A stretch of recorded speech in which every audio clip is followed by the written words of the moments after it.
Okay, I prior to taking this video, I'd actually hooked up some of the chaser LEDs, and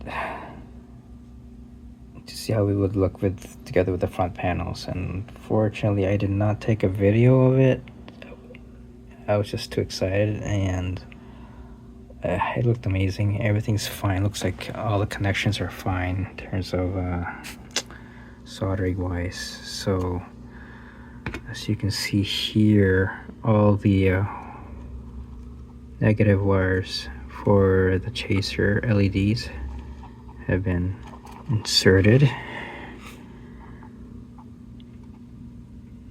Okay, and the same with the static LEDs. These are for the left and front panels, so they've been hooked up. Yeah, those for those two panels here. So that's yeah. Well, anyway,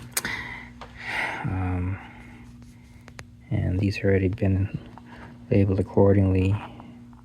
These 5 here are for the positive wires of the chaser LEDs. So all this that you see, that's here now, the reds and the yellow are all going to be hooked up to here. I'm going to mix it up though. I'm not going to, in terms of, it's going to be like sort of like random. So yeah, so the blinking won't just be in one, or simultaneous lights won't be just in one section, because I don't want that. I want them all random, so it'll be like, you know, blinking here. They won't be blinking in the same section, but all over the place. So it's gonna be a mess, I know, but that's what I want. Like seriously, you could, with this thing, you can really do anything you want in terms of the sequence of blinking, which one you want, depending on where you hook up the positive wires. Either here, here, here, here. It's a bunch of combinations you can do. So yeah. So now the reason why I hooked everything is because I have to insulate these exposed wires, because once it's hooked up to the PCB, it's live, right? And I don't want these things touching. If, oh, God forbid, they should touch it. It's going to short everything out, and all that work will be gone. I only realized it after having hooked it up too. So that was not a good thing. That was a major oversight on my part, and my brother's too. Actually, my brother had helped me with some of this. He helped me solder some of these together, bridge them all, and he also helped me hook up these wires, because it's just as you can see, it's a rat's nest, man. It's just, as Rob would say, holy rat nest. That's so he helped me out a lot. Yeah, so that's where it stands right now. Yeah. So the JST connectors, no, I'm not using them anymore. This is where it's at. So okay, that's the update. Hopefully after all this is insulated and connected, I can have a final video and review of this this whole thing lit up. And I hope to add this to my 1966 Jazzic Batmobile diorama in the background. Yeah. Anyway, more on that later, I guess, when everything's all set, everything and done. So, okay, that's it. Thanks. All right, so this is the final phase before I start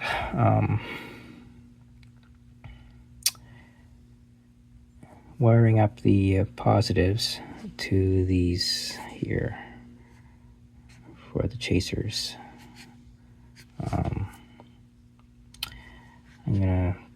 I'm just going to do it randomly. So again, like I said before, the lights, you know, they'll just be blinking all over the place and not just in one place or blinking at simultaneously at the same time. So I'm not even going to think about it. If I see a wire here, I'm just going to stick it in there and whatnot. But again, of course, I'll have to in terms of the red LEDs, I'll be using the red and white terminals. So in this case, it would be red. Where's the white? Yeah, red and white. So that's only for the red LEDs, and they are marked by the black and red wires.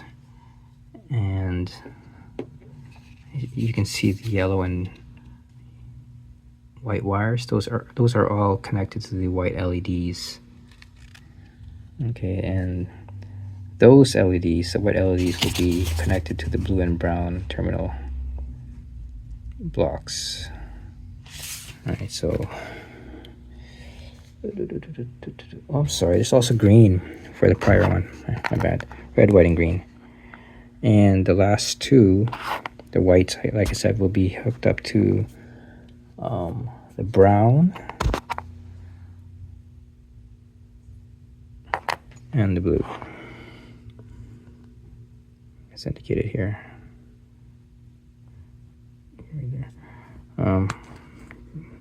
You'll notice that this is on being held up there because I was insulating the contacts, because these are live once the battery is hooked up. Once the wires are right in and battery's hooked up to the PCB, well, it's wired, so I don't want anything to be shorted. So I applied E6000 to these here.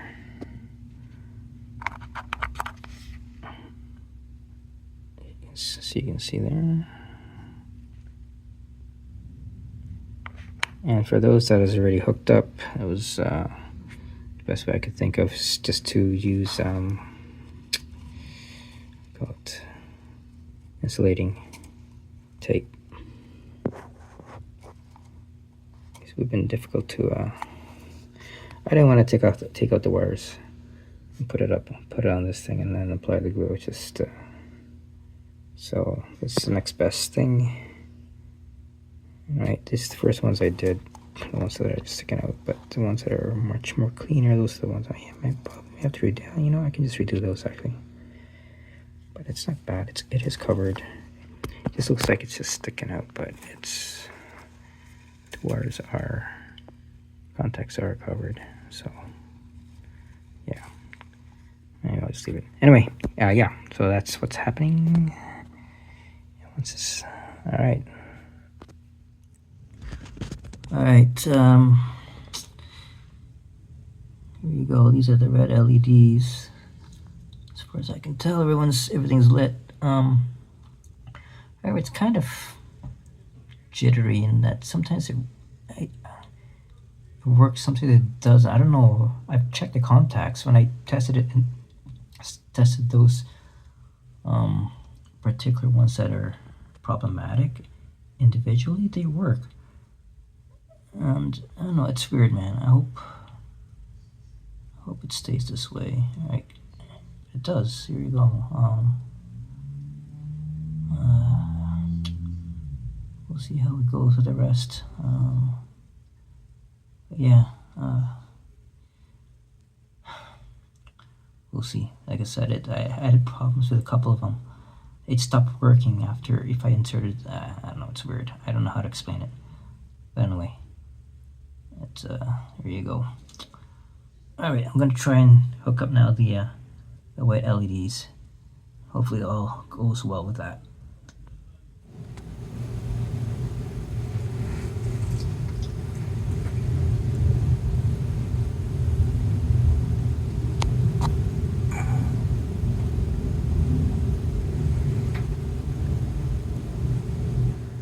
Okay, this is essentially done.